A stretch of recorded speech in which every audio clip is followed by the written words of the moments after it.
Good evening, my people. Once again, it's your boy Al. It's beautiful Wednesday afternoon, beautiful but hot Wednesday afternoon here in Houston. Um, and wanted to talk about this Nia Wilson situation. A young black 18-year-old who, along with her sister, were assaulted by this racist um, trash of a man. Can't even call him a man. John Coel. Her and her sister were stabbed, and she was actually killed by this terrorist. This Caucasian terrorist killed this young lady, this young beautiful sister, stabbed her sister as well. And a lot of people have been up in arms about it, as they should. I think um, it's another result of Trump and the environment he has created that allows people to lash out, particularly white people, whether it's calling the police anytime they see a black person or anytime they see a person of color, or saying brash things to your face, or stabbing a young woman and her sister in public, as if there are no consequences and repercussions. And then to add to that, a racist news station, another Fox affiliate, KTVU in the Bay Area, decided to create another avenue or create another situation to try and allow white people to use the cognitive dissonance, which is what whites have used for hundreds of years, to somehow rationalize that, well, the young lady got what was coming to her. And what I mean is, when KTVU ran the story about the young lady who was killed, they decided to post a picture of her holding a pistol, um, which has a lot of people up in arms. Let me say to you that this is nothing new. I've seen this several times. As a matter of fact, going back to my college days, I was able to intern at a Fox news station, a Fox affiliate here in Houston, Fox 26 Houston, back in 1999. And I can tell you firsthand that this is not anything new. Now, in 1999, obviously, we didn't have Facebook, we didn't have Instagram, we didn't have those things. But as a person who was an intern, who sat in some of the editing booths, some of the editors, who watched them get ready to try and piece together news stories, I would literally sit and watch them as they would go through tape to try and find the most ignorant black people to put on TV to interview. And so I know how crazy that stuff can be. For them to, first off, let's talk about what's going on with white people. I believe that what's happening with whites in our country is what is shown of whites, some whites, whenever they feel themselves not in control of a situation that they should be in control of. People write off all of the killings of Caucasians to mental illness, the mass shootings, the 20 plus mass shootings by white men.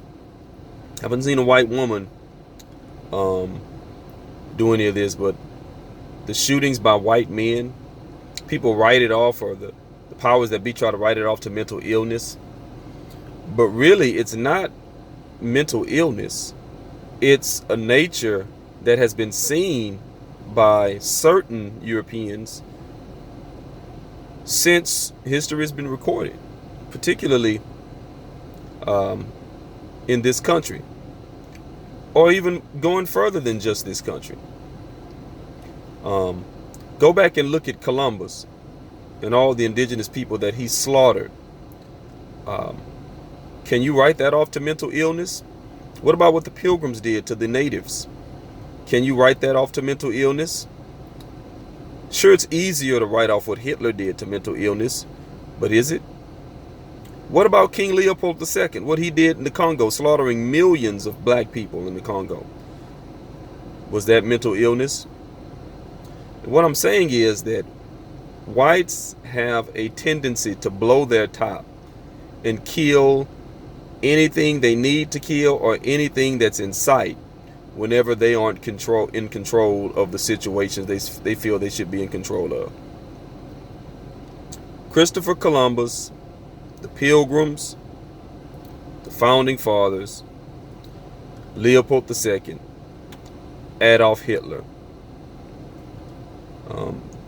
the British government, what they did in South Africa, and all of the mass killers and shooters in this country over the past 20 years, all have one thing in common. They felt themselves losing grip on a situation that they feel they should have control of. And so they acted out. They acted out in a very familiar way. A lot of people of color, black people, Latino people, when we feel ourselves losing our grip on a situation, black people in the hood may go and rob a liquor store to get some money to make ends meet, but we ain't rolling up and shooting 30, 40 people. That's not how we roll. We'll sell some dope to get food on the table or rob the liquor store for $100 and get out of there. We ain't rolling up in a church and killing 200 white folk. It's not how we roll. But some whites, some Europeans, when they're losing their grip on a situation, they feel a need to kill everything in sight. Columbus, he didn't just kill a few indigenous, he slaughtered all of them. Cortez, another European, slaughtered the Mayans. Leopold, he wanted control of the rubber in the Congo. He didn't have control of the situation. So you know what he did? He slaughtered millions of Africans. Adolf Hitler felt he was losing control of Germany to the Jews. So he slaughtered all of the Jews. Anytime they feel they're losing control, look at all the white men who have committed all these mass shootings over the past 20 years, and they all share that in common. They all were losing control of their lives. And whenever certain Europeans lose control over their lives, there's something within them that says, because I'm losing control of my life, I have to do something to take control back. And that something is generally killing not just one or two, but many. Columbus killed many. Leopold killed many. Adolf Hitler killed many. Cortez killed many. The Pilgrims killed many. The Founding Fathers killed many, going west for manifest destiny. And so this is what we see today with white people seemingly losing their cool, is a result of them feeling like they're losing grip of a situation they've been in control of for 400 years, and that is supremacy in the United States of America. White people feel themselves slipping. After Americans, or the Founding Fathers, or Europeans, took this country, killed indigenous people, enslaved black people, used them to build this country, create a mass amount of wealth that has never been seen before, with free labor. Once they did that, for 300 years, or even more than that, they had control of the situation. But seeing a black man in office for 8 years, and seeing black people and Hispanic people rise to power in this country has made white people feel that they're losing control of their great United States of America. That's why they adopted the slogan, "Make America Great Again." In other words, translation, put me back in power as a white man.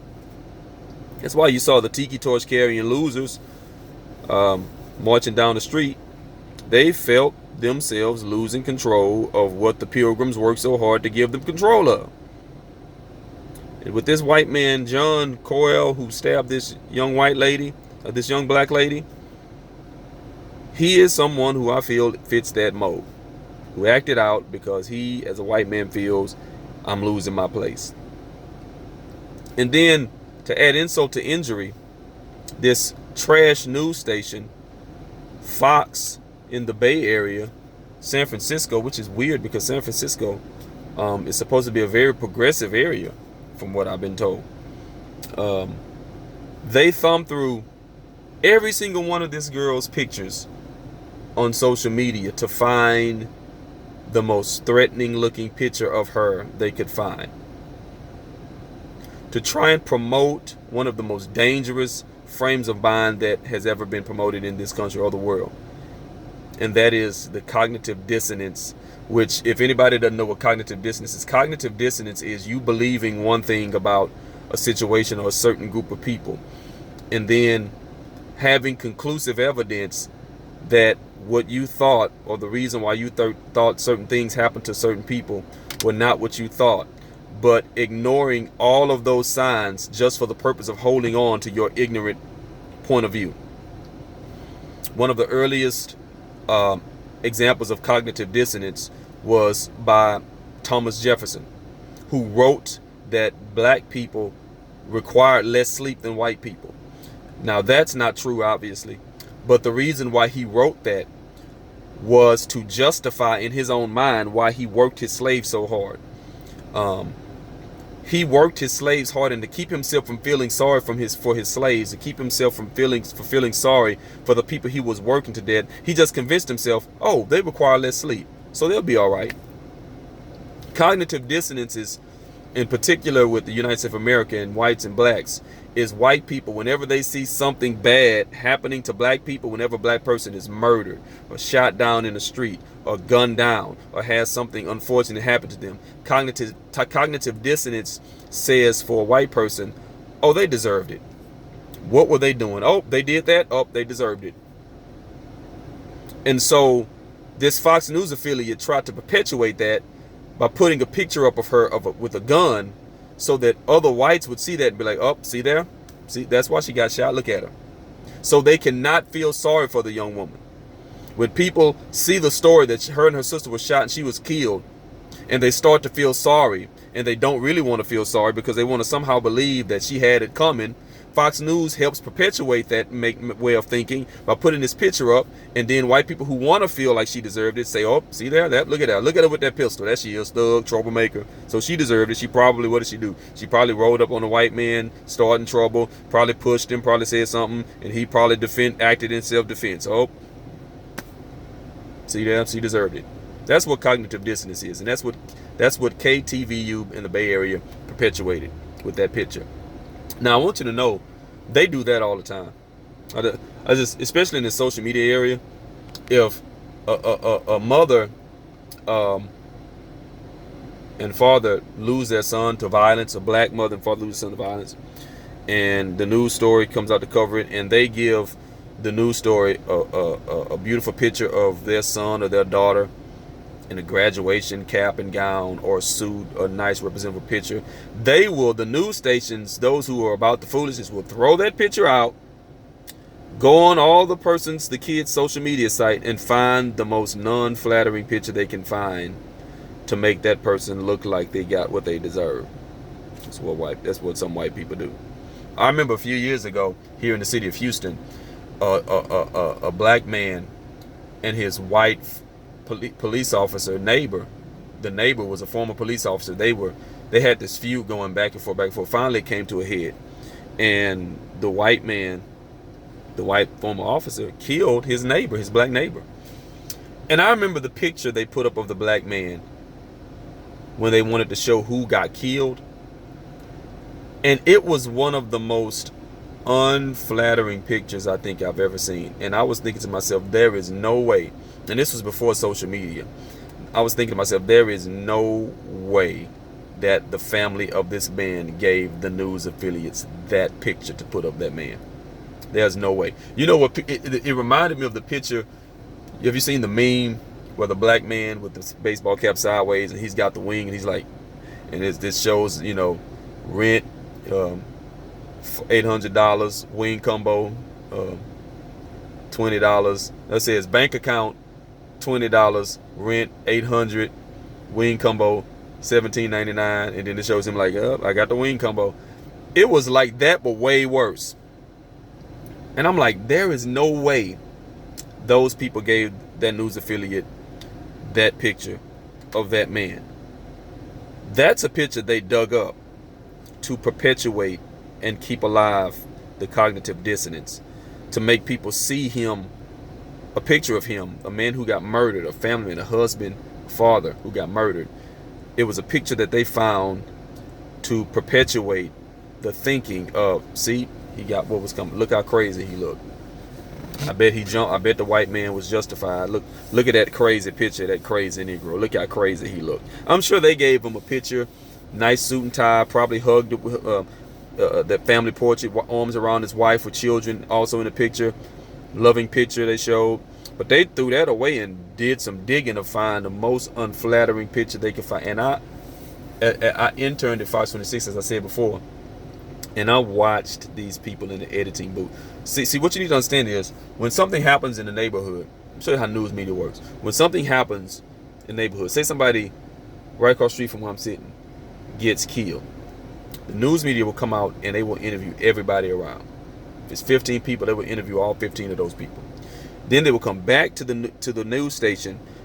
They will look through the 15 people they interviewed, and anyone who is clearly, intelligently articulating what happened, they will toss those out. And they will find the most ignorant sounding or looking people they could find. Oh, if the 15 interviews, they're going to find the people who were the most unintelligible. And they're going to say, yeah, we're going to put that. I watch them do that now. As an intern, I can't go my mouth say nothing because I'm just trying to learn at the time. But I'm watching them do this. I'm watching them in the editing. I'm watching the editors huddle up laughing. I remember a few years ago, something happened. I know what it was. People were waiting in the line for Air Jordans. And they decided to put on camera and on TV a girl eating Popeye's chicken. They asked her, why are you waiting for these Jordans? She's eating the chicken. She got the chicken in her hand. And she eating it. She's trying to talk while she's eating it. Now, they interviewed dozens of people. But they said, oh, we're going to put this nigga on TV. You best believe we're going to put this ignorant nigga on TV. That's the kind of stuff that happens. And I'm of the mindset that until we quit trying to undermine one another, until the powers that be stop trying to undermine and stop trying to plant the seed, especially people like Fox News and Fox affiliates, until we stop trying to plant the seed that whatever happens to a black person is something they had coming to them, this is going to go on for a long time. Rest in peace to the young lady, Nia Wilson. Rest in peace to her. I hope her sister recovers. I hope John Coyle, I hope he gets what's coming to him. But one of the things that we need to do and need to understand and be aware of is that there are people out there, there are powers that be, that want to keep this separation between blacks and whites, mostly to keep us distracted from what's really going on. We don't know what laws are being passed under our noses while all of this black versus white is going on. And can I say this, and I'm through. How long can two people be on the same landmass before we get comfortable around one another? How long, white people, will you be on the will it take for you to be? We've been together on this continent called North America, in this land called the United States of America, for over 400, nearly 500 years. And you still call the police when you see us? You ain't seen enough of us in 500 years? Come on, people. Get it together. It's your boy Al. Holla at me. Don't forget to follow me on YouTube. If you agree with me. If you disagree with me, put your comments. Let's chop it up. Let's talk. Holla at you. Peace. God bless.